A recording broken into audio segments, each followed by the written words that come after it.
हरियाणा चुनाव को लेकर इस बार जबरदस्त माहौल बना हुआ है। लगातार 2 बार इस राज्य में बीजेपी ने अपनी सरकार जरूर बनाई है, लेकिन अब तमाम चुनौतियां इस मुकाबले में कांग्रेस की उपस्थिति को भी मजबूत करने का काम कर रही हैं। मुकाबला पूरी तरह बीजेपी बनाम कांग्रेस का बना हुआ है, जहां पर इंडियन नेशनल लोकदल और जननायक जनता पार्टी स्थानीय पार्टी की भूमिका निभा रही हैं। इस बार चुनाव में कई ऐसे सियासी मुद्दे भी बने हैं जो किसी भी पार्टी के लिए हार जीत तय कर सकते हैं।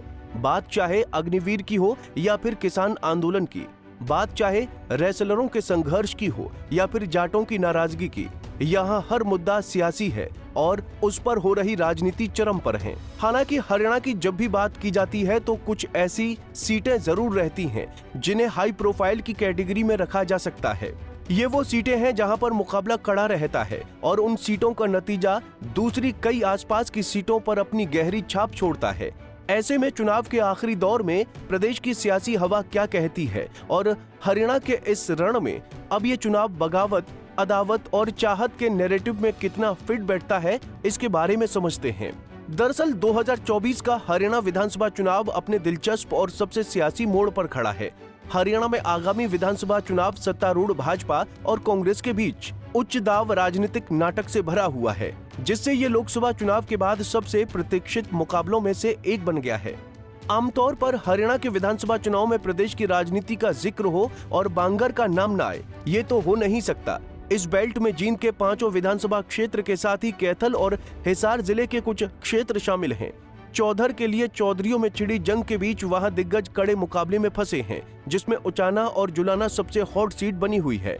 हरियाणा के रण में राजनीतिक वर्चस्व की लड़ाई लड़ रहे उचाना कला सीट पर पूर्व उप मुख्यमंत्री जेजेपी नेता दुष्यंत चौटाला की जबरदस्त पकड़ मानी जाती है। 2019 के विधानसभा चुनाव में इसी सीट से दुष्यंत चौटाला ने बड़े अंतर से जीत हासिल की थी। उन्होंने बीजेपी की प्रेमलता को 40,000 से भी ज्यादा बड़े अंतर से हरा दिया था। 2014 के मुकाबले में बीजेपी की प्रेमलता ने ही दुष्यंत चौटाला को हराने का काम किया था। ऐसे में इन दोनों ही दिग्गजों की तगड़ी लड़ाई देखने को मिल सकती है। इस बार सबसे हाई प्रोफाइल निर्वाचन क्षेत्रों में से मानी जाने वाली एक सीट जुलाना सीट भी है। यहाँ से ओलंपियन पहलवान विनेश फोगाट के राजनीतिक करियर की शुरुआत होने वाली है। वो यहाँ से बीजेपी के कैप्टन योगेश बैरागी और आप की पहलवान कविता देवी के खिलाफ चुनाव लड़ेंगी। हाल ही में कांग्रेस में शामिल हुई फोगाट से किसानों, युवाओं और महिलाओं के बीच पार्टी की पैठ मजबूत होने की उम्मीद की जा रही है। हालांकि उनकी प्रतिद्वंदी के रूप में कुछ समय पहले आप में शामिल हुई WWE में भारत की पहली महिला रेसलर कविता दलाल हैं। कविता दलाल को लेडी खली के नाम से भी जाना जाता है। कविता ने राजनीतिक करियर की शुरुआत 2022 में की, लेकिन इसके पहले उन्होंने रेसलिंग में काफी नाम कमाया है। इसी फैक्ट को देखते हुए आपने विनेश को टक्कर देने के लिए उनके सामने कविता दलाल को मैदान में उतारा है। तो वहीं बीजेपी ने कांग्रेस के अंतर्राष्ट्रीय रेसलर विनेश फोगाट व कविता दलाल के सामने पार्टी के युवा चेहरे के रूप में कैप्टन योगेश बैरागी को मैदान में उतारा है, जो राजनीति के लिए चंद माह पहले पायलट की नौकरी छोड़कर आए हैं। कैप्टन योगेश बैरागी चेन्नई बाढ़ के दौरान आपात रिलीफ व रेस्क्यू ऑपरेशन में और कोरोना काल में वंदे भारत मिशन से सुर्खियों में रहे थे। बीजेपी ने योगेश को न केवल विनेश व कविता को टक्कर देने के लिए उपयुक्त माना है, बल्कि योगेश के सहारे बीजेपी जुलाना में पहली जीत दर्ज करने का सपना भी देख रही है। वैसे तो हिसार भी अपने आप में एक महत्वपूर्ण निर्वाचन क्षेत्र है, लेकिन इस बार ये क्षेत्र और भी महत्वपूर्ण हो गया है, क्योंकि भारत की सबसे अमीर महिला सावित्री जिंदल ने यहाँ से स्वतंत्र उम्मीदवार के तौर पर चुनाव लड़ने का फैसला किया है। ऐसा तब हुआ जब बीजेपी ने जिंदल को टिकट नहीं दिया, बल्कि अपने मौजूदा विधायक और राज्य के स्वास्थ्य मंत्री कमल गुप्ता को फिर से उम्मीदवार बनाया।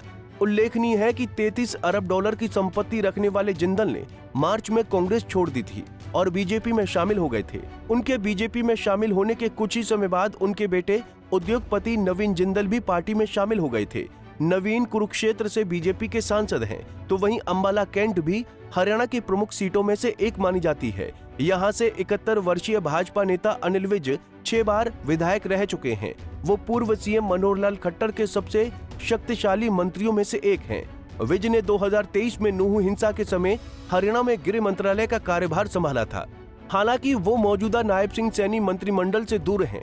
बहरहाल दोनों पार्टियों से इतर हरियाणा के राजनीतिक परिदृश्य में बहुत कुछ चल रहा है। बाहरी लड़ाइयों के अलावा बीजेपी को आंतरिक संकट का भी सामना करना पड़ रहा है, क्योंकि उसके कई प्रमुख नेताओं ने चुनाव में टिकट न मिलने के कारण पार्टी से इस्तीफा दे दिया है।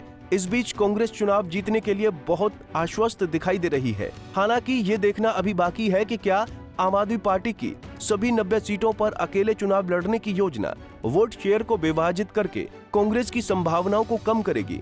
साथ ही चौधर के लिए चौधरियों के इस रण में बाजी किसके हाथ लगती है, किसके दांव पक्के निकलते हैं, इसका फैसला भी 8 अक्टूबर को मतगणना के बाद साफ होने वाला है। फिलहाल अभी ये देखना बाकी है कि 5 अक्टूबर को होने वाले विधानसभा चुनाव में मतदाता चुपचाप चुनाव लड़ने वाले उम्मीदवारों को वोट देते हैं या चर्चित बन चुके दिग्गजों में से किस पर अपना विश्वास जताते हैं।